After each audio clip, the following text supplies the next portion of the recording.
You are Barren. My family needs an heir. Is this how we end? Sign the paper.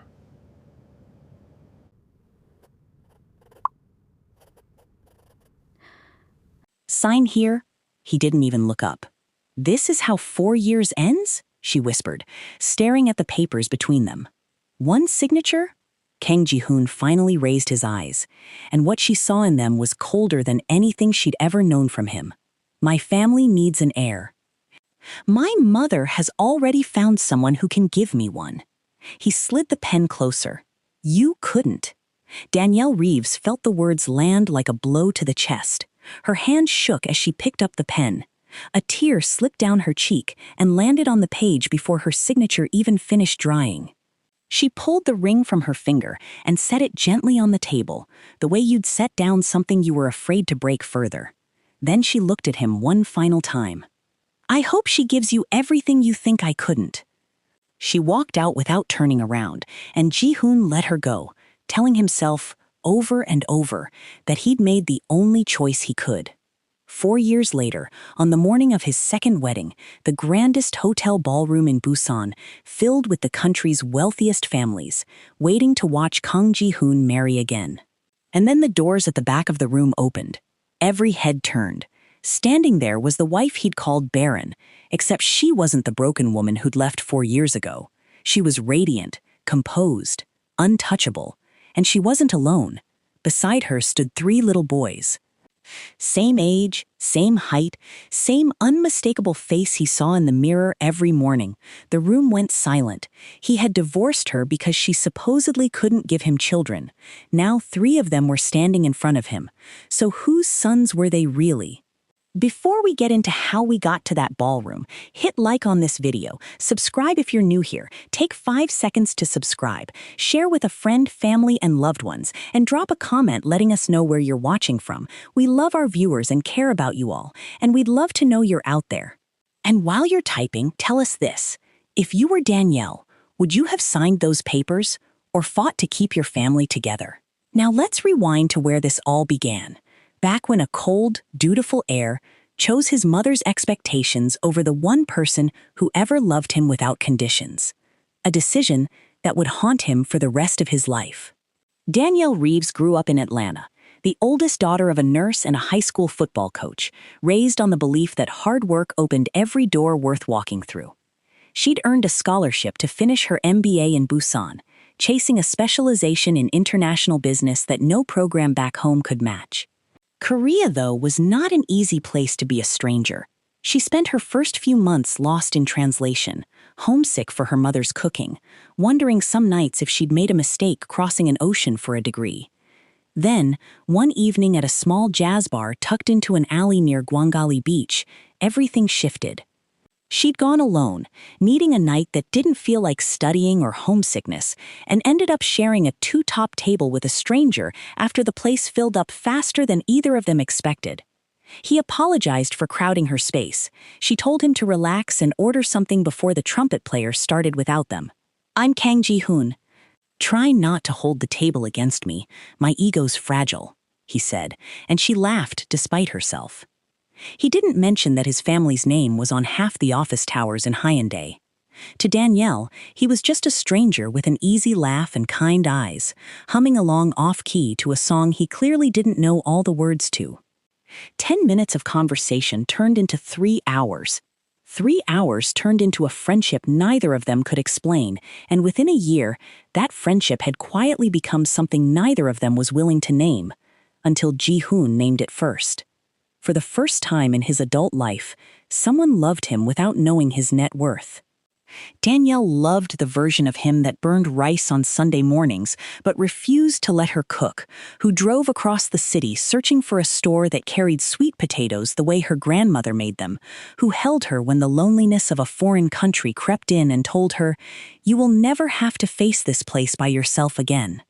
2 years in, under a canopy of cherry blossoms along the Busan coastline, he got down on one knee. I can't promise my family will make this easy, he admitted. She smiled through tears. I didn't fall in love with your family. They married against fierce resistance from his mother, Song Mi-ra, who smiled for the cameras and froze Danielle out the moment those cameras were gone. Every family dinner became a quiet lesson in not belonging, not because Danielle lacked intelligence or grace, but because she wasn't the daughter-in-law Mira had pictured.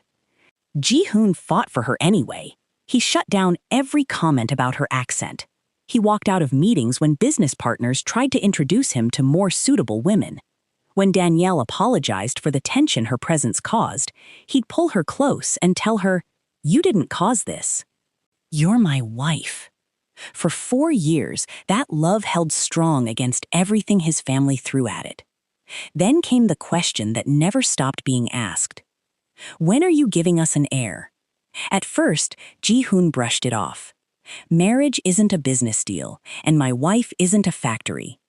But his mother didn't stop, and eventually she arranged appointments with one of the top fertility clinics in Busan, promising sweetly that once the results came back clean, she'd never bring it up again. Danielle agreed, mostly because she wanted the peace as badly as anyone. Ji-hoon sat beside her through every appointment, held her hand through every test, and promised, "Whatever this says, we handle it together." She believed him completely. What neither of them knew was that someone had already decided what the results would say. The night before the reports were due, Song Mi-ra visited the clinic director's office alone. She left a thick envelope on his desk. "I need one report altered." He told her it was impossible, unethical, a line he couldn't cross. She pushed the envelope closer anyway. "My son needs a future. That woman cannot give him one." It was enough money to buy a man's silence, and by morning, the real results had vanished, replaced with a fabricated diagnosis stating Danielle could never conceive. She cried until there was nothing left in her. Ji-hoon held her through the night and swore they'd adopt, that they'd build a family a different way, that he married her, not her fertility. For a while, she believed they'd survive it, but the false diagnosis only gave his mother more ammunition. Within a week, it had traveled from Song Mi-ra to the rest of the family, and from the family to the boardroom, though no one ever said Danielle's name directly in those meetings. They didn't have to. At the next quarterly review, one of the senior directors lingered after the others had filed out. Chairman Kang built this company to hand down, not to sell off to strangers in 20 years, he said carefully, not quite meeting Ji-hoon's eyes. "The market likes stability. Investors like a clear line of succession. I'm only saying what the board is already thinking." Ji-hoon told him the subject was closed. It didn't stay closed. Relatives began finding reasons to bring it up at every gathering, dressing the same demand in different clothes each time. At his grandmother's birthday dinner, an aunt mentioned, almost in passing, the son of a family friend who'd adopted twins from overseas. "Just so you know, it's an option, if the doctors really can't help." At a company anniversary dinner, a cousin joked that Ji-hoon should hurry up and give the old man a reason to retire happy. Song Mi-ra never raised her voice. She didn't need to. She simply repeated the same phrase in a dozen different rooms, at a dozen different tables, until it stopped sounding like a request and started sounding like a fact everyone else had already accepted. "Think about the company's future." Ji-hoon began dreading Sunday dinners the way he used to dread board audits. At first, he fought back in the small ways he could. He rescheduled meetings his mother tried to set up with matchmakers. He cut family dinners short when the conversation turned. He told his father, more than once, that he would not be pressured into abandoning his wife over a diagnosis he still didn't fully trust. But the pressure didn't come in one dramatic confrontation. It came in erosion, 100 small cuts spread across months. A missed promotion for a loyal executive that Song Mi-ra quietly attributed to instability at the top. A rumor, never traced back to its source, that reached the press about the company's succession plans being unclear. A dinner where his father, usually his one ally, sat silently through the whole meal instead of defending him, which frightened Ji-hoon more than anything his mother had said directly. He started arguing less, not because he agreed, but because every argument cost him something he couldn't get back. An hour with Danielle, spent stewing instead of laughing. A night spent rehearsing what he'd say to his mother instead of sleeping beside his wife. Danielle noticed the shift before he ever said a word about it. She'd watch him come home from those dinners with his jaw tight and his shoulders pulled up around his ears, and she'd ask if he wanted to talk about it, and more often he'd say he was just tired. She didn't push. She told herself it was a phase, a storm they'd weather the way they'd weathered every other one. She didn't yet understand that the storm was slowly rewriting him from the inside, one quiet dinner at a time. Then, one evening, his father called him into the study alone. No lawyers, no board members, just the two of them and a bottle of something old that neither of them touched. "I'm not going to tell you what to do," Taesung said, staring into his glass, rather than at his son. "But I built this company for you to inherit whole. If it fractures because there's no clear heir when I'm gone, that won't just cost you. It'll cost every family whose name is tied to ours. The employees, their children, 3 generations of people who trusted the Kang name to still mean something in 20 years. It wasn't an order. It didn't need to be. Ji-hoon sat with those words for 3 sleepless nights, turning them over until they no longer sounded like his father's voice at all, but like his own doubt speaking back to him in a borrowed tone. The weight of a company, a bloodline, and a mother's quiet, relentless disappointment slowly crushed the man who once promised to defend Danielle against anyone. He stopped arguing altogether, and on a gray Tuesday morning that felt like any other, he walked into his study, opened a drawer he'd been avoiding for weeks, and finally asked his lawyer to draft the papers he'd been telling himself he'd never sign. Danielle signed with a heart she thought couldn't break any further, and walked out with 1 suitcase and 4 years of memories she never asked to lose. Busan's streets were slick with rain that night, and she walked through them without an umbrella, without direction, without much left inside her. She hadn't eaten properly in a day. She hadn't slept in nearly a week. Somewhere between one block and the next, the city started to blur and tilt, and her legs simply stopped holding her up. She woke to fluorescent lights and a doctor's steady voice. "You gave everyone quite a scare." Danielle blinked. "What happened?" "You collapsed from exhaustion. But there's something else." The doctor studied her chart, then looked up with an expression somewhere between confusion and disbelief. "Ms. Reeves, I'm honestly not sure how to explain this, but congratulations." Danielle went still. "Congratulations for what? I was told I couldn't." "Then someone was very wrong," the doctor said gently, turning the ultrasound screen toward her. A fast, unmistakable heartbeat filled the small room. Then a second. Then a third. "You're not just pregnant, Ms. Reeves. You're carrying triplets." She didn't cry from grief this time. She cried because for the first time in weeks, something in her chest had cracked open into hope instead of pain. 3 heartbeats. 3 small, stubborn lives that had survived everything she'd survived without her even knowing they were there. Before she checked out of that hospital, she asked to have every record filed under her name alone. No trace of the marriage that had just ended. Weeks later, once her paperwork and her nerves were both in order, Danielle boarded a flight back to Atlanta, carrying no husband, no fortune from the marriage, and 3 small hearts beating steadily beneath her own. Kang Ji-hoon had no idea they existed. The flight home felt endless, not because of the miles, but because every one of them carried her further from the life she thought she'd built. She rested her palms against her stomach as the plane climbed above the clouds. "You already have me," she whispered, "and I already have you. We're going to be just fine." For the first time since she'd signed those papers, she actually believed it. Coming home wasn't simple. Her mother, Patricia, wrapped her in a hug so tight it nearly knocked the wind out of her, then pulled back with worry written all over her face when she realized her daughter had come home alone. Danielle couldn't tell the full story that first night. The wound was still too raw. But that evening, once the house had gone quiet, she sat her parents down and told them everything. The pressure, the fabricated diagnosis, the divorce. She braced herself for anger on Ji-hoon's behalf, or pity on hers. Instead, her father took her hand. "A man's mistake doesn't get to define what you're worth." Her mother wiped Danielle's tears with her thumb. "Baby, you didn't come home with nothing. You came home with 3 miracles." From that night forward, Danielle stopped thinking of herself as a woman her husband's family had discarded. She started thinking of herself as a mother preparing for 3 lives at once. Months later, after a delivery that left the entire maternity ward talking, 3 healthy baby boys arrived within minutes of each other. 20 years I've worked in this hospital, one nurse laughed, wheeling in the last bassinet, and I've never seen 3 healthy boys come out of one delivery. Danielle pecked each small forehead in turn and made a silent promise to every one of them. No one would ever make them feel like an afterthought.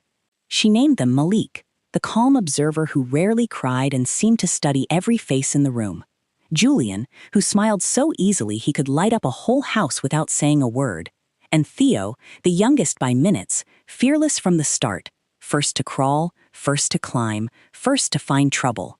Raising triplets alone tested every ounce of strength she had. There were nights all 3 cried at once. Weeks she ran on almost no sleep. Months the bills climbed faster than her savings could keep up. Friends told her more than once that Ji-hoon deserved to know. Danielle always gave the same answer. The day I needed him most, he chose someone else. I'm not walking back into a life that already told me I wasn't wanted. Instead, she got to work.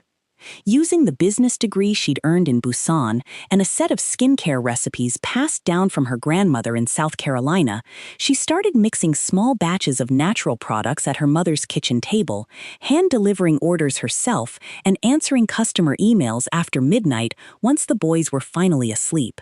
Business crawled along quietly until one beauty content creator posted a glowing review and orders doubled overnight. A second creator picked it up 6 months later, and the brand, she called it Tara and Reeves, took off. Within 3 years, it was one of the fastest-growing independent skincare lines in the country.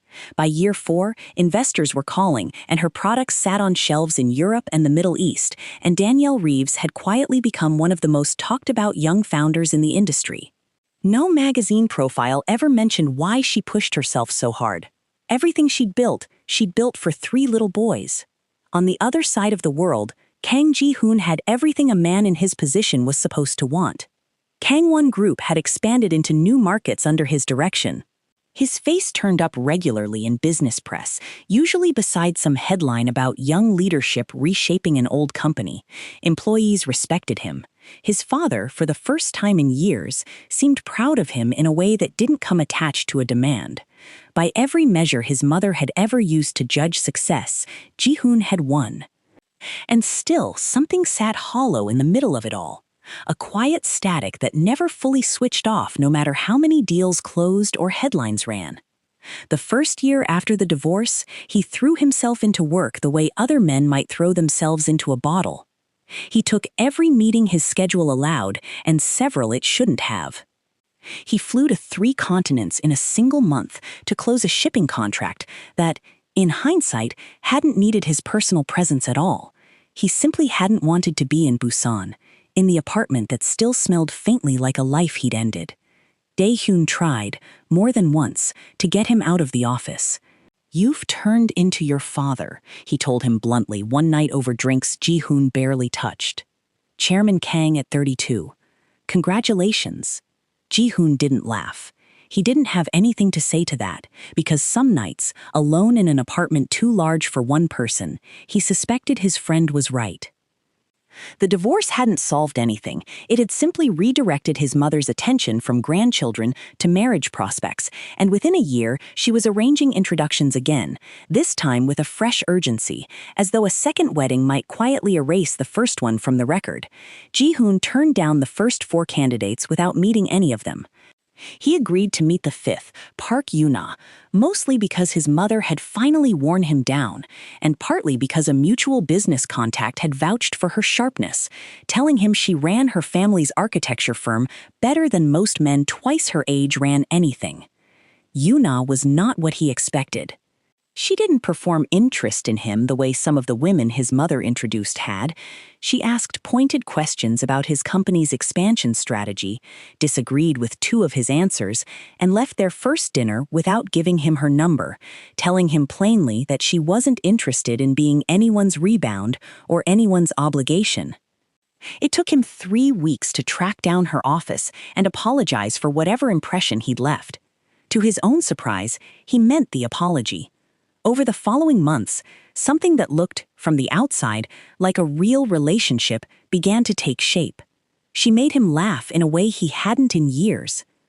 She never once asked him to be someone he wasn't. His mother, delighted, began quietly planning a wedding before either of them had said the word out loud. But Yuna was observant in the particular way that made her good at her job, and it didn't take her long to notice the parts of Ji-hoon that never fully arrived in a room with her. He'd go still sometimes at the mention of children, or at the sight of a father walking hand in hand with a small child in a park, and the stillness would last a beat too long before he caught himself and changed the subject.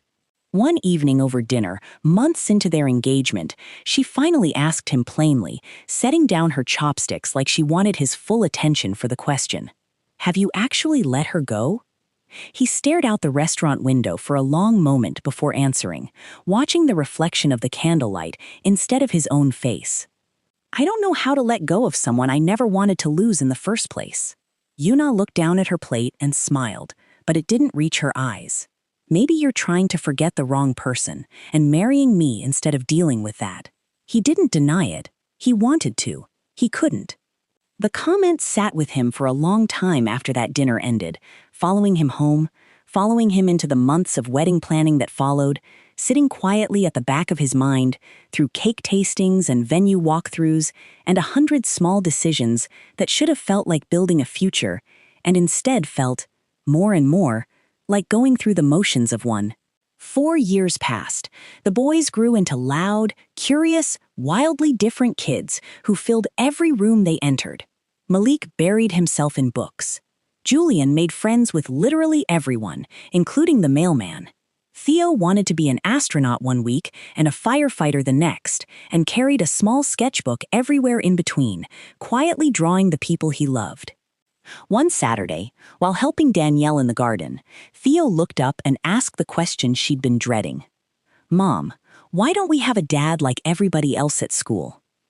The garden went quiet. Danielle set down her trowel and knelt to his level. "You do have a dad. He just lives very far away." "Does he know about us?" she answered as honestly as she could. "No, sweetheart, he doesn't." "Did he not want us?" Before she could find the words, Malik reached over and took his little brother's hand. "Mom always says grown-ups make mistakes too. Maybe Dad made one." Danielle pulled all 3 boys into her arms, blinking back tears. "One day you'll know the whole story, but until then, don't you ever doubt this. You were wanted, you are loved, and the day each of you came into my life was the best day I've ever had." That night, after the boys were asleep, an email landed in her inbox from a business summit in Busan, inviting Tara and Reeves to accept a Global Emerging Entrepreneur Award and finalize a distribution deal for the Korean market. She read it twice. 4 years of building a life without looking back, and now the universe was asking her to look back after all. Maybe, she thought, it was finally time. The summit ran 2 days, and with her flight home not leaving until the 3rd, Danielle decided to spend one extra night at the Wyndham Grand, one of Busan's most exclusive hotels. She had no idea the same hotel had another event booked that weekend, one that would upend everything again. The next morning, laptop open on the desk, she was mid-call with her team back in Atlanta. "Once the Korean licensing deal is finalized, we officially launch across Asia," she said. Her operations manager beamed through the screen. "This is huge, boss." "It belongs to everybody who got us here," Danielle said, glancing back as the boys finished their breakfast behind her. Julian tugged her sleeve. "Mom, can we go look at the koi pond downstairs, please?" Theo added his own case, sketchbook already tucked under his arm. She checked the clock. The call was nearly done. "You can go down to the lobby. No running, no wandering off, and stay together." "Yes, Mom," they chorused, already sprinting for the elevator. She smiled and turned back to her screen, certain there was nothing to worry about in a hotel this secure. What she didn't know was that 2 floors down, Kang Ji-hoon had just wrapped up a private conversation with his best man. His wedding to Yoona was less than 24 hours away, and by every outward measure, he should have felt something close to happiness. Instead, he felt strangely hollow. His closest friend, Choi Dae-hyun, watched him loosen his tie outside the meeting room. "You haven't smiled all day." "I'm fine." "You haven't been fine in 4 years," Dae-hyun said. "You built one of the biggest companies in the country. You did everything your mother wanted. So why do you look like you're headed to a funeral instead of a wedding?" Ji-hoon didn't answer. Just then, laughter exploded down the hallway as 3 boys came tearing around the corner mid-race, completely ignoring their mother's instructions. They collided straight into the tall man standing outside the meeting room. Ji-hoon's reflexes caught 2 of them before they hit the floor. Dae-hyun caught the 3rd before he landed too hard on the carpet. For a second, nobody spoke. Then Ji-hoon laughed. "Easy. Everyone okay?" The boys nodded, and Malik, ever the polite one, bowed slightly. "Sorry, sir. We forgot we weren't supposed to run." Ji-hoon knelt to their level, and his smile slowly faded as he actually looked at them. Something about their faces made his pulse spike. The oldest had his exact eyes. Another tilted his head the same way Ji-hoon did when he was thinking something through. It shouldn't have meant anything, but it did. "What are your names?" he asked quietly. "Malik, Julian, Theo. Those are great names," he said. "Are you visiting Korea?" Julian nodded proudly. "Our mom's here for a business award." Theo pointed toward the elevators. "She's upstairs working." Ji-hoon hesitated. "And your dad?" The boys exchanged a glance. Malik finally answered.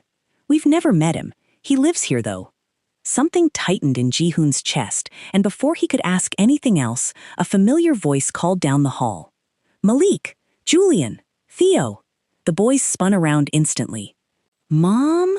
Danielle hurried toward them, relief flooding her face. "I told you not to. I leave you alone for 5 minutes." The sentence died in her throat. Standing in front of her sons was Kang Ji-hoon. Neither of them moved, neither spoke. 4 years collapsed into a single breath. He looked at her like he was seeing something he'd convinced himself he'd never see again. Steadier now, sharper, none of the sadness that used to sit behind her eyes. "Danielle." Her lips parted, but nothing came out. The boys glanced between the 2 adults, confused. "Mom?" Theo asked. "You know him?" Danielle composed herself quickly. "We knew each other a long time ago." She turned to the boys. "Apologize again for running." "Sorry, sir," they murmured obediently. Ji-hoon barely registered it. His eyes kept moving from her to the boys and back, doing math he didn't want to finish. Dae-hyun leaned in and murmured, "Ji-hoon, those kids." He was cut off as hotel staff rolled carts of white peonies and crystal centerpieces through the lobby, one employee checking off a list. "Everything needs to be set before 6 for the rehearsal. Ceremonies tomorrow morning." Danielle's eyes drifted toward the ballroom entrance, where gold script spelled out a name she recognized instantly. "Congratulations to Mr. Kang Ji-hoon and Ms. Park Yoona." Her expression went still. "So this is where your wedding is happening." "Yes," he said quietly, unable to hold her gaze. Neither of them had planned this. Neither had any idea they'd be sleeping under the same roof that night. For a long moment, the only sound was the boys' laughter, none of them aware that fate had just slammed 2 lives back together. Danielle took her son's hands. "We should go." She offered Ji-hoon a small, polite nod. "I hope the marriage is a happy one." She walked away without waiting for a response, and he stood frozen, watching the elevator doors close around the 3 small figures he couldn't stop staring at. For reasons he couldn't fully name, he no longer felt ready to become anyone's husband tomorrow. He didn't move for several minutes after they disappeared. Dae-hyun finally broke the silence. "You've been staring at that elevator for 5 minutes. They're about 4 years old," Ji-hoon said, almost to himself. So, that's exactly how long it's been since Danielle left. The question he'd been avoiding finally forced its way to the surface. What if those boys were his? He went straight to his suite, where his mother sat with the wedding planners discussing floral arrangements. She looked up, beaming. Perfect timing. We still need to. Did you lie to me? Her smile vanished. What are you talking about? The fertility results. The report that said Danielle couldn't have children. Song Mi-ra looked away. That's ancient history. It's my history. I want the original file. There's no reason to reopen old wounds. There's every reason. His father, Chairman Kang Tae-sung, walked in at that exact moment, carrying a sealed folder. You won't need to request anything. The hospital already reached out this morning. Every head turned toward him. The clinic's former director confessed to falsifying records in exchange for payment. Tae-sung said grimly, setting the folder down. One of those records belonged to Danielle Reeves. The room went silent. Ji-hoon opened the folder with shaking hands. The first page was the original fertility report. Both of them had been completely healthy. The second was a signed confession stating that Song Mi-ra had paid the director to swap the real result for a fabricated diagnosis of infertility. Ji-hoon looked up at his mother, his voice barely steady. You did this? Tears ran down her face. I was only trying to protect this family. You destroyed it, he said. You cost me 4 years with my own children. For the first time in his life, Tae-sung raised his voice at his wife. Enough. You spent so long chasing an heir that you never noticed you already had 3. Upstairs, Danielle had just zipped the last suitcase. Their flight to Atlanta left that afternoon. The boys buzzed with excitement. Can we get Grandma some chocolate at the gift shop? Julian asked. Grandpa likes the tea here, Malik added. Danielle smiled. We'll stop on the way out. A knock came at the door. She opened it to find Ji-hoon standing there, looking nothing like the composed executive she used to know. Eyes red, hands trembling, the hospital file clutched to his chest. I know the truth now. Danielle closed her eyes for a moment. So they finally told you? He nodded. I'm sorry. There isn't enough time left in my life to say that enough. You chose your family over me, she said. Not with anger, just fact. You're right, he said, head down. I failed you. I failed them. I can't undo that. The boys wandered in, curious about the stranger at the door. Danielle knelt beside them. This is Kang Ji-hoon. She paused. He's your dad. The boys went quiet. Theo tilted his head. You're really our dad. Ji-hoon nodded, tears breaking through. I didn't know you existed. If I had, I would have turned over every country looking for you. Malik studied him carefully. You really didn't know? Not until today. Malik glanced at his brothers, then said quietly, Mom never said anything bad about you. She just said grown-ups make mistakes sometimes. Ji-hoon knelt in front of all 3 of them. I'm sorry I missed your first words. Your first steps. Every birthday. I can't get that back. But if you'll let me, I want to be part of your lives starting today. The boys looked to Danielle. She nodded gently. That's their choice, not mine. Theo stepped forward first and hugged him, then Julian, then Malik. It wasn't forgiveness. Not yet. It was 3 boys meeting the father they'd never known. That same morning, Ji-hoon called off the wedding. He met with Yoona privately before the guests arrived and told her everything. She listened without interrupting, and when he finished, she smiled sadly. That explains why your eyes always looked so far away. I wasn't ready to marry you. I'm sorry. She stood and smoothed her dress. Then go. Your kids already lost 4 years. Don't let them lose one more day. They parted on good terms, no bitterness between them. Before Danielle and the boys left for the airport, Ji-hoon rode along.